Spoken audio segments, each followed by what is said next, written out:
desde galas de destierro y desunión. 30 años de duro exilio, extranjero domicilio, qué pena de son que canta mi errante generación.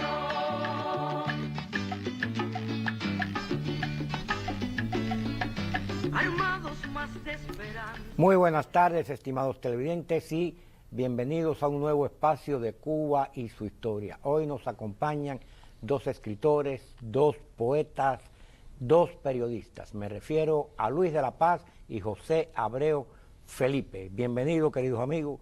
Es un placer que estén aquí. Y el motivo de este encuentro con estos destacados escritores y amigos es conversar sobre el aniversario, o sea que se cumplen 50 años en este año de la edición y de la censura inmediata del poemario de Heberto Padilla, Fuera del Juego. Han pasado 50 años y los escritores en Cuba, independientes, los escritores que no sean oficialistas, pues siguen fuera del juego en la isla de Cuba. Nada ha cambiado. Pero para recordar y analizar aquellos momentos, trayéndolos al presente, tenemos a estos amigos. Vamos a conversar con ellos y vamos a comenzar con Luis de la Paz. Mi estimado Luis, nuevamente bienvenido, y 50 años de la censura de Fuera del Juego. Efectivamente, gracias Bertini por invitarme nuevamente a tu programa. Siempre es un placer y un gusto ser parte de este espacio de Cuba y su historia. Sí, han pasado 50 años del que le dieron el premio a Heberto Padilla por su libro Fuera de Juego, un poemario que tenía una serie de poemas muy buenos, pero que enfrentaba y cuestionaba al régimen.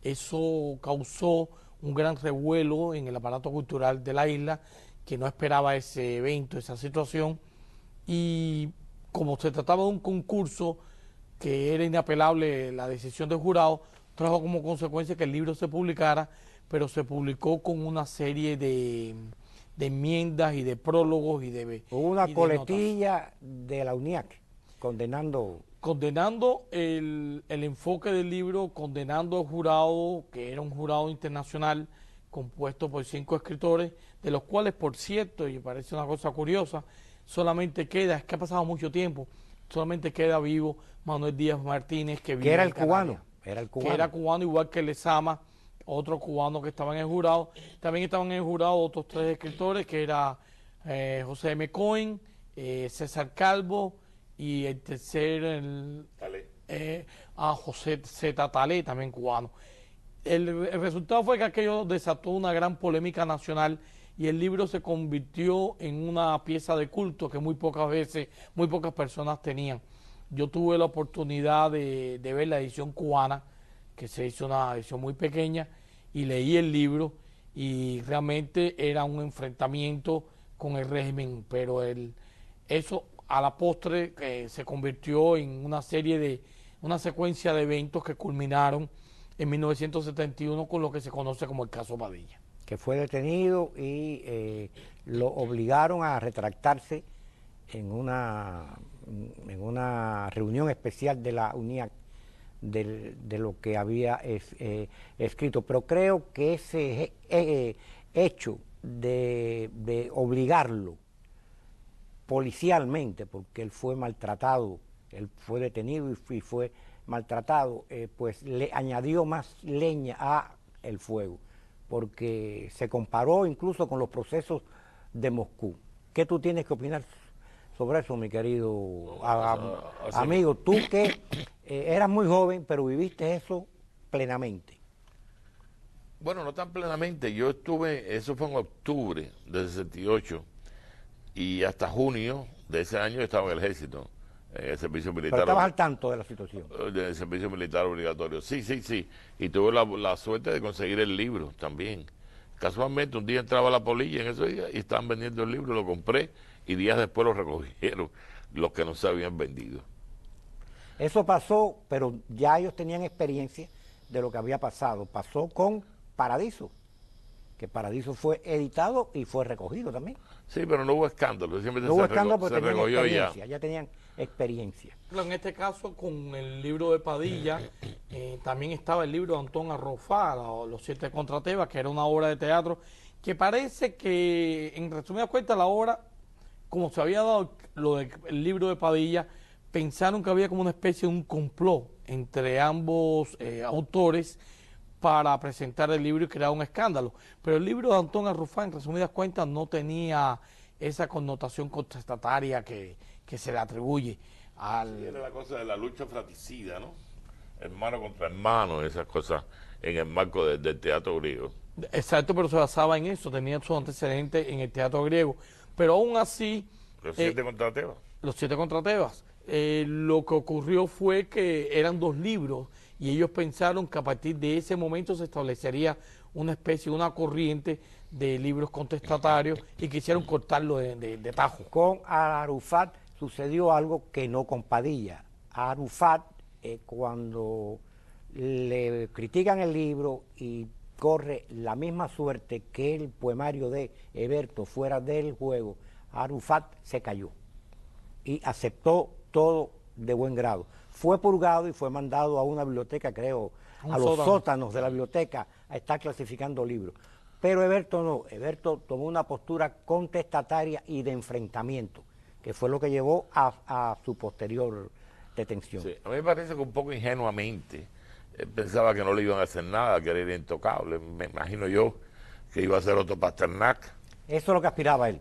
Y eso en la primera edición del libro Persona no grata, escrita por el chileno Jorge Edward, que por aquellos tiempos era embajador del gobierno de Salvador Allende en La Habana, él lo dice en la primera edición. Lo dice no así como yo te lo estoy diciendo, pero fue así. Le advertí a Padilla que no siguiera por ese camino de enfrentamiento, porque lo iban a moler, por usar una palabra nuestra, lo iban a hacer talco, y tal sucedió.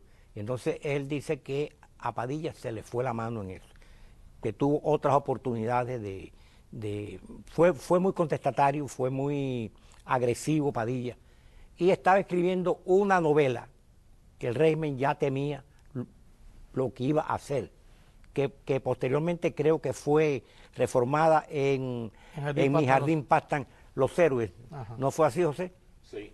Pero la cosa empieza desde mucho antes, desde la polémica de Caimán Barbudo. El Caimán Barbudo hizo una encuesta entre varios escritores para que hablaran de una novela de Lisandro Otero que se llamaba Pasión de Urbino. Y todo el mundo que contestó más o menos bien. Pero Padilla dio la nota diciendo que la verdad que era perder el tiempo hablar de esa novela, cuyo título parecía sacado de un catálogo de Corín Tellado, en vez de hablar de Tres Tristes Tigres, que acababa de ganar el premio de Biblioteca Breve en España. Y por ahí empezó una polémica que duró y concluyó con que a toda esa gente del Canal los votaron a todos y hubo contrapartes.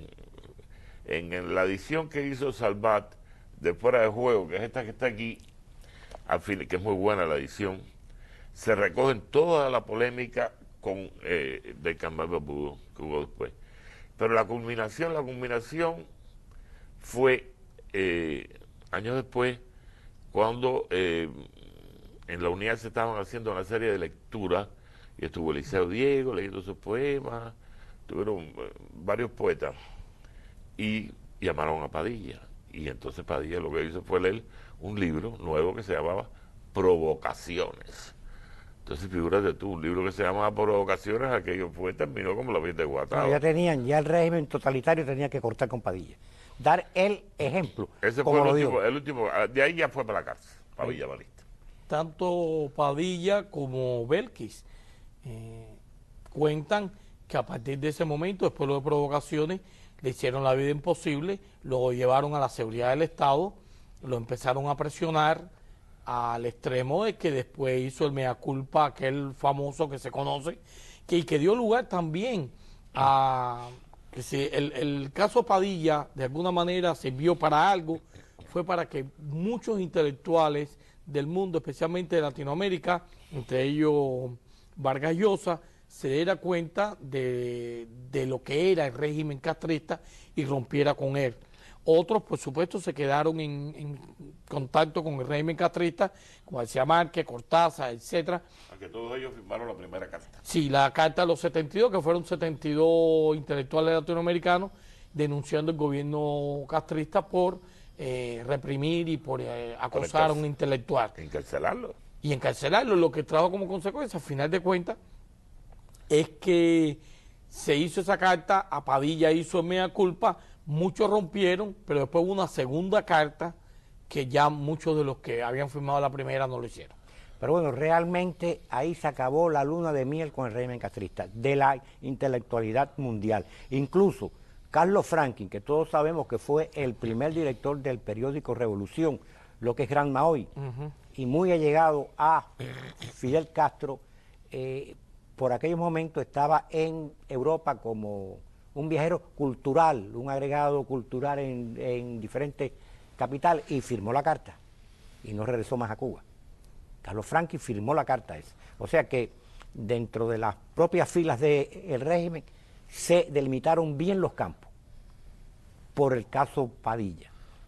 Claro, hay que contar también, Albertini, que el caso Padilla fue la culminación de una serie de eventos que ya se remontaban a la reunión del año 1961 en la Biblioteca Nacional, donde surge aquella palabra a los intelectuales, dentro de la revolución todo, fuera de la revolución nada.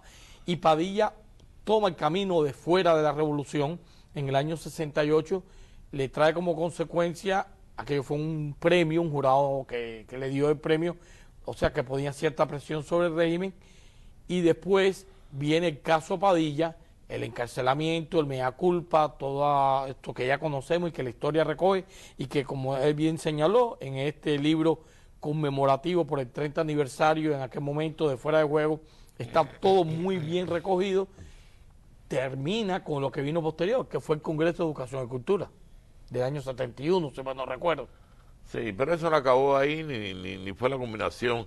Antes y después siguió habiendo represión a escritores, cogiendo libros y haciendo los pulpos, como cogió, por ejemplo, con Lenguaje de Mudo, del Fin Prat, que un libro que se publicó, ganó un premio, se publicó y nunca se editó. Se recogió y se hizo pulpa. Pasaron igual con los libros de Panay Strati, que se publicó Codine, y después nosotros dos, Kira Quilalina, se le hicieron pulpa. O sea que eso siempre ha ocurrido allá. Que desde entonces a el presente, aquello que Fidel Castro dijo en el 1961, en esta reunión de los intelectuales, dentro de la revolución toda, fuera de la revolución nada, alcanza hasta hoy el régimen de Raúl Castro que preside en pantalla Díaz-Canel. Se mantiene la misma igual, revolución. exactamente, nada variado. Yo diría Ni variará. que se ha reafirmado en días recientes con el nuevo decreto ley firmado por Díaz-Canel sobre, que es el decreto ley 349, que reafirma que cualquier gestión cultural que se haga en la isla tiene que pasar por la aprobación oficial del régimen. Por eso me preocupa, no sé, una serie de eventos que han de ocurrir. Hay personas que contratan músicos o hacen una obra de teatro en su propia casa, y si no tienen la aprobación del Ministerio de Cultura, no lo pueden hacer. No, es que creo que tú me habías dicho que tenían que sacar como una licencia para poder... Sí tiene que firmar una autorización, mandar la autorización, quién va a trabajar contigo, qué es lo que va a hacer. Probablemente hasta tenga que mandar un video, prueba o textos de lo que se va a leer y eso, para que ellos lo aprueben. Incluso cualquier organización o institución que se cree dentro de la isla, con carácter cultural, tiene que estar apoyada por el régimen. Por eso pienso, por ejemplo, que el recién nombrado Pen Club Cuba, o el Pen Cuba, confrontará algún problema, porque se quieren instituir como un grupo aparte o independiente del gobierno cubano, pero no podrían hacerlo en virtud de este decreto ley que lo fuercen. Por cierto, que no señalé que tú eres el secretario del PEN Club de Escritores Cubanos en el exilio, y por eso estás tan al tanto de estas cuestiones del que recién creado PEN Club de Cuba. Y yo me pregunto, Luis, y yo le pregunto, si ese PEN Club va a funcionar como tiene que funcionar un PEN Club, estar atento de cualquier violación que se cometa contra creadores, contra periodistas, contra blogueros, ¿cuál sería el destino de ese PEN Club? Si es que hace su trabajo como tiene que hacer. Bueno, yo ahora te puedo garantizar que no lo va a hacer. El presidente que han elegido es Antón Arrufá, que es un títere de aquella gente. Y los otros no sé quiénes son, pero serán por el estilo. Eso no es más que una pantalla, una farsa, un circo. Eso no tiene ninguna importancia para los disidentes y los escritores apaleados en Cuba. Esa gente nunca los van a representar. ¿Cómo ven ustedes, partiendo de fuera del juego, de la censura, de todo lo que ha acontecido, cómo ven ustedes el momento actual de la literatura dentro de Cuba, tanto la oficial como la literatura libre que se hace, que se sigue haciendo? Bueno, yo la veo de mal en peor, para utilizar un término popular. El decreto ley 349 reafirma ese recrudecimiento de la censura y el control oficial sobre la literatura y sobre el arte en general. Desde las artes plásticas hasta el cine, el teatro, todo tiene que pasar por el filtro oficial. Ellos saben, y eso todos los regímenes totalitarios pasan por la misma calle, es que no pueden dar un margen a la libertad de expresión, porque la libertad de expresión alerta y pone sobre aviso a la población sobre la realidad que el régimen con sus propios medios oficiales trata de ningunear o de que no se mencione. Esa postura va, yo diría, contra el desarrollo humano natural.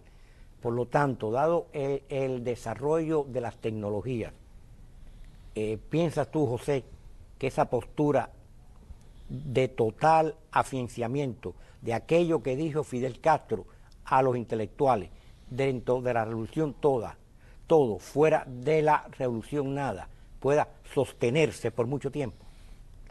Sí, puede sostenerse hasta el infinito.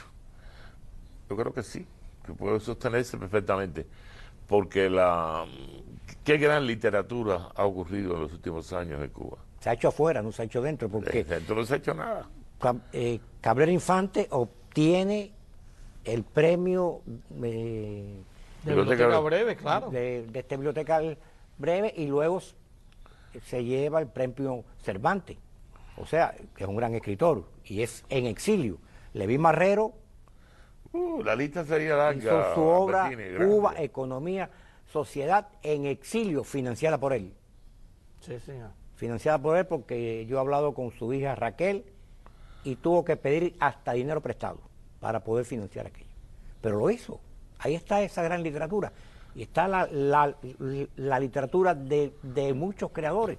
El mismo José, Bueno, que y tiene una estamos obra reunidos aquí grande. por Alberto Padilla. 50 años después todavía estamos hablando de este libro, Fuera de Juego. Y no es porque sea un libro político, aunque fue en su momento un desafío al régimen, ya desde el mismo lema que utilizó el libro para concursar en el concurso, que era un verso de Pasternak: cruzar la vida, vivir la vida no es cruzar un campo, precisamente en traducción de Cohen, que era uno de los miembros del jurado. Estamos reunidos aquí porque es un libro de poesía, un buen libro de poesía. Aparte del desafío político, hay una poesía que imperecedera en este libro, que va a permanecer. ¿Diriges esa poesía ahora? No, habría que recitar el libro completo para decir esa poesía. Pero hay alguna poesía que a ti te marcaron desde muy joven. Sí. Y que yo te he escuchado decirlas de memoria, con una fluidez como si estuvieras leyendo. Sí, algunos poemas, yo me sabía el libro en Cuba de memoria entero. Ya han pasado muchos años y se me han olvidado. Y lo recitábamos, y tenías amigos que tenían manuscritos del libro, porque el libro ya como tal no existía. Pero a mí me gustaría destacar que, independientemente de la cosa política, hay grandes poemas de amor en ese libro. hay homenaje a otros escritores, por ejemplo, a gente que la admiraba, como el poeta chileno Vicente Huidobro. Vicente Huidobro escribió un poema, bueno, es un autor de grandes poemas, Altazor, Monumento al Mar, etcétera. Pero tiene un breve poema que decía, no cantéis la rosa, oh poetas, hacerla florecer en el poema.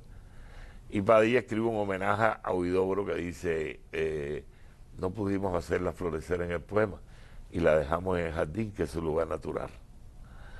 Hay homenajes también a Vallejo. Vallejo tiene un soneto espectacular que se llama Intensidad y Altura.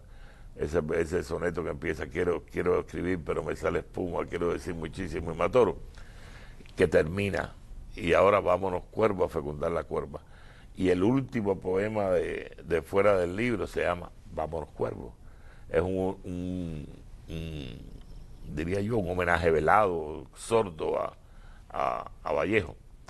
Es un poema precioso, precioso, porque mezcla los horrores de la guerra con la infancia, con la candidez, que dice así, y ahora, vámonos cuervo, no a fecundar la cuerva que ha parido y llena el mundo a las negras, vámonos a buscar sobre los rascacielos de concreto el hilo roto de la cometa de mis niños que se enredó en el trípode viejo del astillero. María, esos poemas, sinceramente, el régimen no podía permitirlos, bajo ningún concepto. Y más Padilla había venido, él fue corresponsal de prensa latina en la Unión Soviética. Sí. Y aquello lo acabó ya de madurar, de formar. El mismo libro tiene una parte que son poemas escritos. Poemas escritos. Yo creo que eso lo convenció del fracaso de esa revolución, porque incluso en el 1961, cuando Fidel Castro en la Biblioteca Nacional se dirigió a los intelectuales, y repito, dijo aquella frase que se mantiene: dentro de la revolución todo, contra la revolución nada.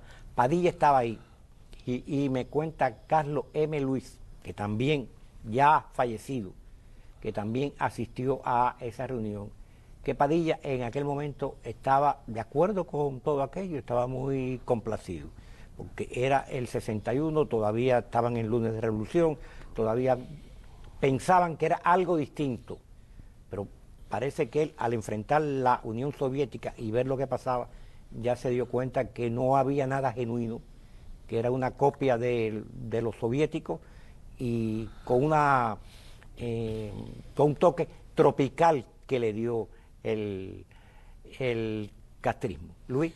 Yo quería mencionar, si es cierto, como mencionaba él, que la poesía es pura poesía, la mayoría de estos poemas, y que trascienden el momento político, el momento en que fue escrito, para alcanzar una dimensión mayor, proyectarse en el tiempo. Esto que publicó Salvado fue una edición conmemorativa por el 30 aniversario. Hoy estamos reunidos aquí por el 50 aniversario, y en algún momento estará reunido otro grupo por el 75 aniversario, porque es un libro que tiene una gran vigencia literaria. Desafortunadamente, Padilla, como mencionamos al principio, nunca pensó que su libro fuera a trascender y a crear un problema tan grande, al extremo que el día de la presentación de este libro por el 30 aniversario, que Padilla estaba todavía vivo en aquel entonces, dijo que daba la impresión de que él todavía no había podido asimilar todo lo que le pasó. No, él nunca pudo. Nunca pudo asimilarlo. Sin embargo, en las letras cubanas e hispanoamericanas y quizás mundiales, este libro está y va a quedar para siempre. Y el caso Padilla es algo inolvidable. José, nos quedan como 4 minutos. Yo te pediría, porque te he escuchado, aunque lo leas, que nos leas algo bien significativo del libro de Berto Padilla. Bueno, es que prácticamente todos los poemas son bien significativos, pero a mí me gusta mucho, no fue un poeta del porvenir. Dice, dirán un día, él no tuvo visiones que puedan añadirse a la posteridad, no poseyó el talento de un profeta, no encontró esfinges que interrogar, ni hechiceras que leyeran en la mano de su muchacha el terror con que oía las noticias y los partes de guerra. Definitivamente, él no fue un poeta de porvenir. Habló mucho de los tiempos difíciles y analizó las ruinas, pero no fue capaz de apuntalarlas. Siempre anduvo con cenizas en los hombros.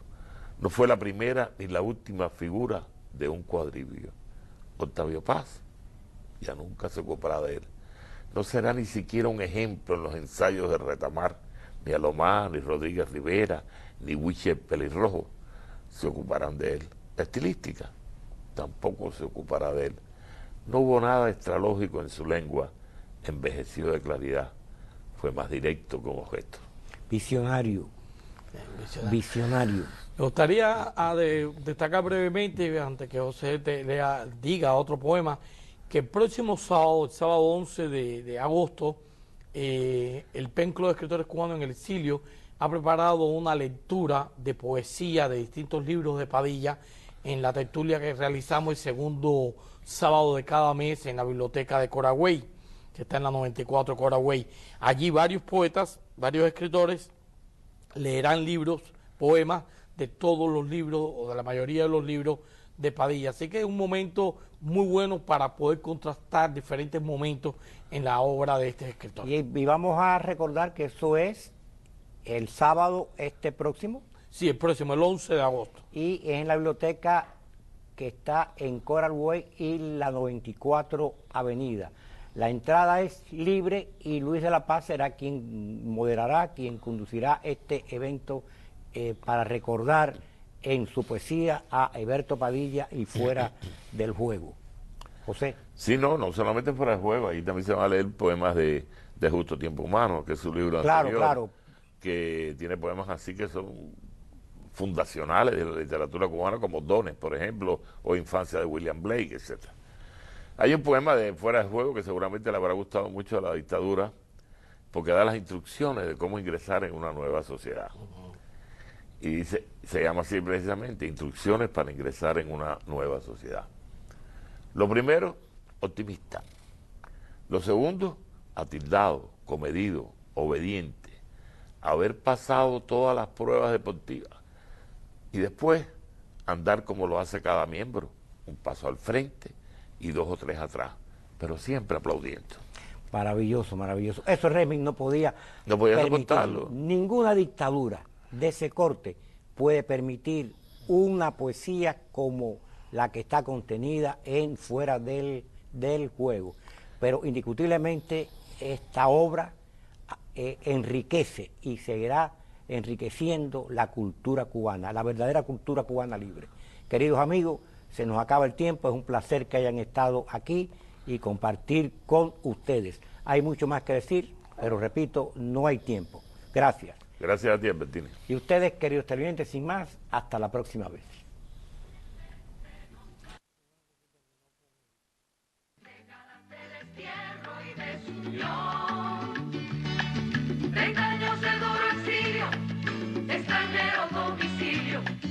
Qué pena de son que canta, errante generación.